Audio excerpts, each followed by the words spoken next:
Gothic Luciferianism, a philosophy of conscious resistance against psychological dissolution. Gothic Luciferianism differs from classical Satanism and many modern forms of Luciferianism most clearly in its understanding of the will. In classical satanic and indulgence-centered Luciferian frameworks, the will is often treated as the sovereign right to express desire, pursue pleasure, and exploit personal freedom up to the limits of ethics, consent, and consequence. Gothic Luciferianism does not reject that principle of sovereignty, but it deepens and disciplines it. The will is not merely something to be expressed, it is something to be tested, strengthened, purified, and made resistant to vice, manipulation, compulsion, and psychological decay. Where indulgence-centered systems may treat desire as liberation from repression, Gothic Luciferianism treats desire as material for observation. The dark side is not denied, feared, worshipped, or judged. It is studied. It is held under the black candle of awareness until its structure becomes visible. The purpose is not to become innocent, pure, or morally domesticated, but to become sovereign, able to see the shadow without becoming its servant, able to feel temptation without mistaking it for freedom, and able to confront psychological darkness without dissolving into it. This distinction matters because many spiritual and occult systems fail at precisely the point where they mistake release from external authority for actual self-mastery. A person may reject church, state, family, ideology, or social expectation and still remain enslaved to appetite, resentment, vanity, addiction, fear, fantasy, rage, or approval-seeking. In that condition, the person has not become free, he has merely exchanged one master for another. Gothic Luciferianism, therefore, begins with a harder premise: rebellion is not enough. The shattered soul must be reassembled, and the will must become strong enough to distinguish authentic choice from conditioned impulse. This is why the collected Gothic Luciferian framework repeatedly presents the path as neither submission nor blind indulgence, but as a sacred rebellion that refuses the false choice between obedience and chaos. The seeker is described as a creative flame of consciousness, a divine spark learning how to choose, which means freedom is not assumed at the beginning of the path, it is forged through the path itself. The central enemy in Gothic Luciferianism is psychological dissolution. Dissolution occurs when the self loses coherence under pressure from trauma, vice, manipulation, materialist reduction, social programming, and unmanaged shadow material. Trauma fragments the self by separating memory, emotion, identity, and will into reactive pieces. Vice weakens the self by making repetition feel like choice. Manipulation weakens the self by replacing discernment with externally implanted desire. Materialism weakens the self by teaching that consciousness is secondary, accidental, or functionally irrelevant. Social programming weakens the self by persuading the individual to want what serves systems rather than what serves the soul. Unmanaged shadow material weakens the self because what is not consciously integrated returns as compulsion, projection, obsession, or self-sabotage. Gothic Luciferianism responds to all of these forces through conscious resistance rather than passive belief. It is not a decorative darkness, but a method of remaining awake inside the very forces that ordinarily fracture the mind. This is why the Gothic element is not merely aesthetic. The Gothic is the symbolic language of fragmentation, ruin, haunted memory, forbidden knowledge, shadow desire, and the return of what civilization tries to bury. A haunted house is never only a house, it is the psyche filled with rooms the conscious mind refuses to enter. A vampire is never only a monster, it is appetite without limit, desire severed from restraint, hunger made immortal. A mirror is never only an object, it is the terrifying instrument of self-recognition. A ruined cathedral is never only architecture, it is the image of broken transcendence, sacred longing surviving after institutional certainty has collapsed. Gothic Luciferianism uses these images because they externalize the inner war. The darkness is not a costume. It is a map. The Luciferian element supplies the torch. Lucifer, in this framework, is not reduced to a literal devil, a mascot of rebellion, or a license for decadence. Lucifer is the archetype of illumination through confrontation. He is the light-bearing function of consciousness that refuses sleep, refuses imposed ignorance, refuses inherited shame, and refuses the comfort of unconsciousness. But this illumination is dangerous because seeing clearly means losing the protection of illusion. The Luciferian moment is not simple empowerment, it is the beginning of responsibility. Once the seeker sees the structure of his own cravings, wounds, lies, evasions, and dependencies, he can no longer honestly call compulsion freedom. Knowledge creates obligation. The torch does not flatter the seeker. It reveals him. This is where Gothic Luciferianism separates itself from carnal glorification. The existing serpent snare material states the point directly, uncritical glorification of carnality can seduce the seeker into shallow indulgence, where pleasure becomes bait for spiritual identity, and addiction disguises itself as freedom. In that critique, true Luciferian gnosis demands discernment, and self-mastery is identified as a vital part of enlightenment. This is the ethical hinge of the philosophy. Desire is not evil. Pleasure is not evil. The body is not evil. But unconscious surrender to desire weakens sovereignty. Addiction is not liberation simply because it violates conventional morality. Rage is not strength simply because it feels powerful. Lust is not sacred simply because it is honest. The Gothic Luciferian does not suppress these forces, but neither does he kneel before them. He observes them, names them, understands their origin, tests their claim, and decides whether they serve integration or fragmentation. The will, therefore, is not treated as raw appetite. It is a disciplined agency. The will must be capable of saying yes without being seduced and no without being repressed. That is a more demanding concept than ordinary moral restraint. Repression avoids temptation by refusing to look. Indulgence obeys temptation and calls obedience freedom. Gothic Luciferianism looks directly at temptation and remains present. The act of remaining present is the training of the will. Every vice becomes diagnostic. Every compulsion reveals a fracture. Every craving asks a question: is this desire an expression of the sovereign self, or is it a wound-seeking anesthesia? Is this choice aligned with wisdom, or is it a reaction wearing the mask of liberation? Is this pleasure life-giving, or is it slowly purchasing the collapse of the soul? This ethical discipline connects directly to the system's metaphysics of consciousness. Gothic Luciferianism does not begin from the assumption that the human being is merely an accidental machine. Its foundations are closer to monism, panpsychism, Vedanta, Gnosticism, Hermeticism, and symbolic psychology. In the lawful monist framework, consciousness is treated as potentially fundamental rather than derivative, and mind and matter are understood not as two separate substances but as aspects of a unified reality. The uploaded monism document explicitly situates this position within Spinozan monism, process philosophy, analytic panpsychism, cosmopsychism, integrated information theory, and related philosophical debates over whether consciousness is ontologically basic. This matters because the will cannot be philosophically serious if consciousness is only a powerless after-effect of matter. If consciousness is merely the steam whistle of the machine, then self-mastery is only a story the machine tells about itself. But if consciousness participates in reality, then the cultivation of will becomes an ontological act, the strengthening of a conscious center within a conscious field. The image of refraction gives this metaphysics its symbolic power. Human beings are not isolated sparks trapped in a dead universe, they are refracted expressions of a deeper conscious source. The documents repeatedly return to the language of the prism, the flame, and the shattered mirror. In that symbolism, the one light refracts into many souls, and each soul carries a fragment of the original luminosity while also suffering the distortion of separation.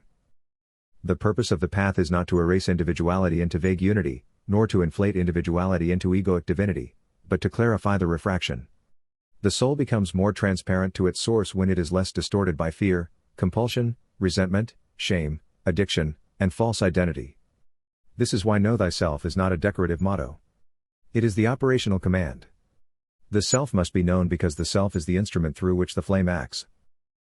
This also explains why Gothic Luciferianism can draw from Gnostic and Eastern ideas without collapsing into shapeless eclecticism. Gnosticism contributes the idea of awakening from imposed ignorance through direct interior knowledge. Vedanta contributes the Atman-Brahman relation, the possibility that the deepest self is not separate from ultimate reality. Panpsychism contributes to the philosophical possibility that mind or experience belongs to the structure of reality itself. Hermeticism contributes correspondence, symbolism, and the transformative relationship between inner and outer worlds. Gothic symbolism contributes to the emotional truth of exile, decay, shadow, and fractured identity. Luciferianism contributes illumination, defiance of imposed blindness, and the courage to seek knowledge even when knowledge burns. The synthesis holds together because all of these streams converge on the same problem: consciousness has forgotten itself under conditions of fragmentation. Materialism intensifies that fragmentation by denying interior authority. In the Why Materialism Has Failed Humanity material, the modern worldview is criticized for demoting consciousness to a secondary or illusory phenomenon, thereby stripping interior experience of intrinsic authority. When consciousness is reduced to neurological residue or behavioral output, meaning becomes accidental, moral agency becomes unstable, and the inner world is treated as either pathology or noise. Gothic Luciferianism resists this reduction by reclaiming interior epistemology. It does not reject science as a method, but it rejects the overreach that equates measurement with reality. The self cannot be healed if the inner world is dismissed before it is understood. The psyche cannot be integrated if its symbolic language is treated as a meaningless malfunction. The will cannot become sovereign if every interior movement is interpreted only as chemistry, conditioning, or disease. This is why the philosophy is a form of conscious resistance. It resists the forces that dissolve the self from within and without. It resists trauma's attempt to freeze identity inside the wound. It resists addiction's attempt to disguise repetition as desire. It resists institutional authority when authority demands the surrender of inner discernment. It resists materialist flattening when reductionism tries to make consciousness unreal. It resists spiritual escapism when mysticism becomes fantasy without discipline. It resists paranoia when the wounded mind mistakes fragmentation for revelation. It resists hedonism when vice claims the language of freedom. It resists moralism when repression claims the language of purity. This is not passive belief. It is disciplined lucidity. The alchemical structure of the system follows naturally from this. Alchemy is not merely the transformation of metals, but the symbolic transformation of the self. Lead is the dense, reactive, unconscious condition of the soul. Gold is integrated consciousness. Fire is an ordeal. The vessel is disciplined. Dissolution is the breaking down of false identity. Recombination is the formation of a more coherent self. In the magical and psychological material, real magic is defined as self-transformation through knowledge of the self, correction of perception, and the movement from a life of lead into a life of love, hope, and self-forgiveness. Gothic Luciferianism takes that alchemical idea and darkens it into its proper seriousness. Transformation is not positive thinking. It is not aesthetic self-branding. It is not pretending the shadow is harmless. Transformation means entering the furnace with enough honesty to burn. The shadow is therefore not an identity. It is material for integration. This distinction is essential. Modern culture often encourages people to identify with wounds, appetites, diagnoses, labels, subcultures, or emotional states. Gothic Luciferianism does not deny these realities, but it refuses to make them final. To say I have rage is one thing, to say I am rage is dissolution. To say I feel lust is one thing, to say lust is my truth may be another mask. To say I have trauma is one thing, to say trauma is my essence is captivity. The Gothic Luciferian path allows the seeker to face these forces without mistaking them for the whole self. The shadow contains power precisely because it contains exiled energy, but that energy must be reclaimed, purified, and directed. Otherwise, the shadow becomes a throne for the false self. The ethical structure of Gothic Luciferianism is therefore rooted in radical responsibility rather than external obedience. The ethics of shadow integration material states that Luciferianism is not hedonism, that to integrate the shadow is not to indulge it, and that pleasure becomes false divinity when it turns into addiction. This is the moral center of the philosophy. It does not require a priest, a church, or a lawgiver standing above the soul. But it also does not permit the lazy escape of saying, I wanted it, therefore it was my will. Desire must be interrogated. Power must be guided by wisdom. Pleasure must be bounded by consent, consequence, and inner alignment. Shadow must be illuminated before it is trusted. The will must be strong enough to refuse what weakens it. This makes Gothic Luciferianism especially relevant in the modern psychological environment. Contemporary life constantly attacks the will through distraction, overstimulation, outrage cycles, pornography, consumer desire, identity manipulation, algorithmic reinforcement, political fear, and social comparison. The material on materialism and social engineering identifies algorithmic governance as a feedback loop in which emotional stimulus cycles, belief reinforcement, identity narratives, attention capture, and consumer susceptibility are shaped from the outside. That is psychological dissolution at scale. The modern person is not simply tempted by old vices, he is technologically trained into fragmentation. His attention is harvested. His emotions are provoked. His identity is sorted. His appetites are studied. His anxieties are monetized. In that world, the will cannot remain naive. It must become armored by awareness. Gothic Luciferianism answers this condition with the image of the flame. The flame is not a sentimental light. It is a conscious presence. It is the part of the self that sees, chooses, remembers, and refuses to collapse. The flame does not abolish darkness, it makes darkness visible. This is why the path of initiation is described as a passage through inner death, shadow reckoning, and sovereign awakening, where every confrontation with one's reflection becomes a gate. The seeker does not become whole by avoiding ordeal. He becomes whole by passing through ordeal without surrendering consciousness. The initiate is not the one who has no darkness. The initiate is the one who can carry fire into darkness and return with knowledge. The final purpose of the will, then, is not domination. It is integration. A weak will either submit to external control or collapse into internal chaos. A corrupted will seeks power over others because it lacks order within itself. A disciplined will becomes capable of alignment, mind, soul, heart, body, shadow, and source brought into conscious relation. This is why the great work is described not as an escape from the world, but as becoming whole, true, and divinely human, not as arrogant godhood, but as responsibility before the divine spark within. Gothic Luciferianism is therefore not a philosophy of running from suffering, nor a cult of suffering, nor a theater of darkness. It is the path of conscious resistance against the forces that would scatter the self into fragments. To take control of the mind in this framework means something far deeper than mood management or self-help optimism. It means reclaiming consciousness as sacred ground. It means refusing to let trauma write the final scripture of the self. It means refusing to let vice impersonate freedom. It means refusing to let institutions, algorithms, appetites, wounds, or inherited dogmas define reality on the soul's behalf. It means entering the Gothic interior, the crypt, the mirror, the ruined cathedral, the storm-lit chamber of the psyche, not to dramatize despair, but to recover the flame hidden there.